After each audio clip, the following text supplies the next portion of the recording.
नमो नमः। आज मैं जयपाल शास्त्री संस्कृत चैनल में आप सभी का हार्दिक अभिनंदन करता हूं। आज हम हमारी जो एचटेट की परीक्षा है उसके अंदर अव्यय के विषय में पूछा जाता है। तो कौन सा सूत्र किस शब्द की अव्यय संज्ञा करेगा उसके विषय में पढ़ेंगे और अव्यय संज्ञा का फल क्या होगा, ये सारी की सारी बातें हम आज इस अव्यय प्रकरण के माध्यम से पढ़ने जा रहे हैं।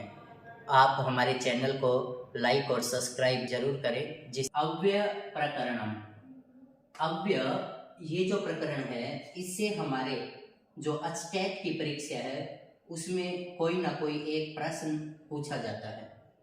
तो वो किस तरह पूछता है और हमें कैसे करना है वो आज हम इस वीडियो में पढ़ने जा रहे हैं। सबसे पहले अव्यय किसे कहते हैं? तो ये अव्यय का लक्षण है सैदृशम त्रिषु लिंगेषु सर्वासु च विभक्तिषु वचनेषु च सर्वेषु यन्नवेति तदव्ययम्। इसके अंदर तीनों लिंगों में जो समान रूप में रहता है, सभी विभक्तियों में, तीनों लिंगों में और सभी वचनों में जो समान रहता है, जिसमें कोई विकार उत्पन्न नहीं होता, उसे अव्यय कहा जाता है। कहता है कि भाई चाहे लिंग हो, चाहे विभक्ति हो, चाहे वचन हो, उसमें कोई परिवर्तन नहीं रहता, उसका एक जैसा ही रूप रहता है, तो वो आपका अव्यय कहलाएगा। पाणिनीय व्याकरण में ये अव्यय संज्ञा करने वाला सूत्र है स्वरादि निपातम अव्ययम। स्वरादि गण में पठित जो अव्यय हैं, जो शब्द हैं, उनकी अव्यय संज्ञा करने वाला सूत्र है स्वरादि निपातम अव्ययम। यथा ऊचैः नीचैः अन्तः प्रातः यथा अत्र तत्र कुत्र सर्वत्र। इस प्रकार के 163 अव्यय दिए गए हैं। उन सभी की स्वरादि निपातम अव्ययम इस सूत्र से अव्यय संज्ञा होगी। एचटेट में एक बार उसने पूछा कि ऊंचाई की अव्यय संज्ञा कौन करेगा, तो आप बताएंगे कि स्वरादि निपातम अव्ययम। एक बार फिर उसने दूसरी तरीके से पूछ लिया कि स्वरादि निपातम अव्ययम, नीचे दिए गए जो ऑप्शन में 4 जो शब्द दे रखे हैं उनमें से किसकी अव्यय संज्ञा करेगा, तो उसमें उसने नीचे ही दे रखा है। तो आप ये ध्यान दें कि ये जो आपके अव्यय हैं, इन सब की स्वरादि गण में पठित जो शब्द हैं उनकी अव्यय संज्ञा स्वरादि निपातम अव्ययम इस सूत्र से होगी। तद्धितस्ता सर्व विभक्ति है, ये तद्धितांत जो असर्व विभक्ति के पढ़ते हैं उनकी अव्यय संज्ञा करने वाला सूत्र है। जैसे तहसील, तो तहसील जो है पंचमी विभक्ति में ही लगता है, सभी विभक्तियों में लगता नहीं है, और ये पंचमी का अर्थ लेकर आएगा। और जो तहसील पढ़ते हैं ये मूल रूप में लगेगा। जैसे फलम प्लस तहसील, ऐसा नहीं होगा फल प्लस तहसील फलतः, सीता प्लस तहसील सीतातः, राम प्लस तहसील रामतः। तो इस तरह से ये जो तहसील पढ़ते हैं ये आपका पांचवी जो विभक्ति है उसके अर्थ को लेकर आएगा। क्रीन में जनतः, मांत और एदंत की अव्यय संज्ञा करने वाला सूत्र है। जैसे तुमुन और अणमुल ये मांत प्रत्यय कहलाते हैं और इनकी अव्यय संज्ञा क्रीन में जनतः इस सूत्र से की जाएगी।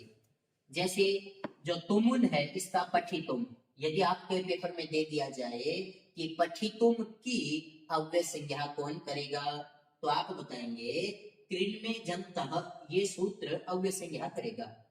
यदि आपके कहे कि समारम समारम, ये जो अणमुल प्रत्यय है इसका जब रूप बनाएंगे तो ये डबल हो जाएगा, इसे द्विरूक्त बोलते हैं, और द्विरूक्त का ही दूसरा नाम विप्सा है, और इसी का आभिक्षण्य अर्थ भी बोलते हैं। तो आभिक्षण्य की कौन सी संज्ञा होगी? द्विरूक्त संज्ञा। और द्विरूक्त का क्या होगा? विप्सा। और विप्सा का अर्थ होता है डबल होना, स्मारम समारम। तो जहां पर भी मांत अर्थात तुमुन और अणमुल इन प्रत्ययों की अव्यय संज्ञा होगी तो वो कृण में जंतः सूत्र करेगा। कत्वा तोसुन कसुनः, यदि कहीं पर भी कत्वा और तोसुन और कसुन ये प्रत्यय आ जाए और उनकी अव्यय संज्ञा करनी हो तो ये सूत्र अव्यय संज्ञा करेगा। कत्वा तोसुन कसुनः, यथा कृत्वा, पठित्वा, हसित्वा, हमें सीधा दिखाई दे रहा है, इसमें कत्वा प्रत्यय है और कत्वा प्रत्यय का जो अव्यय संज्ञा है वो कत्वा तोसुन कसुनः इस सूत्र से की जाएगी। उदय तो हो और विसृपः ये आपके वैदिक प्रत्यय हैं। तो वैदिक जो आपका तोसुन और कसुन ये आपके वैदिक प्रत्यय हैं और वैदिक प्रत्ययों की भी अव्यय संज्ञा कत्वा तोसुन कसुनः इससे होगी। अव्यय भावश्च यत्, यहाँ जो ये क्या है वैदिक शब्द है, जैसे पिबध्यई ये भी आपका वैदिक शब्द है। तो नेट में आया हुआ प्रश्न है ये कि भाई पिबध्यई है, कत्वा है, तुमुन है, पठन है, इनमें वैदिक शब्द कौन सा है? तो आप पिबध्यई ये बताएंगे कि ये आपका वैदिक शब्द है। तो यहाँ पर ये जो उदय तो हो और विसृपः ये वैदिक शब्द है और कत्वा ये लौकिक संस्कृत का है। अव्यय भावश्च, अव्यय भाव समास में अव्यय संज्ञा करने वाला सूत्र है ये।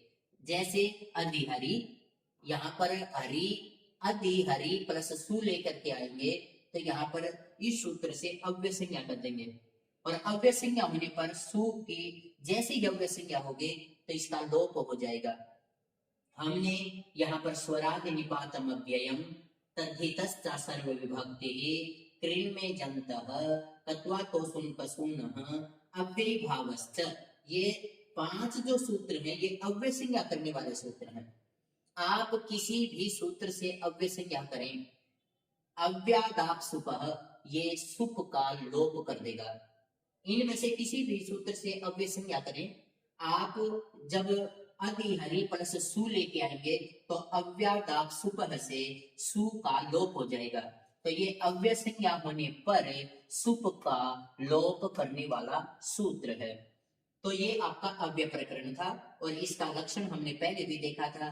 सदृशं त्रिषु लिंगेषु सर्वासु च विभक्तिषु वचनेषु च सर्वेषु यन्न वेति तदव्ययम्, ये आपका अव्यय प्रकरण था।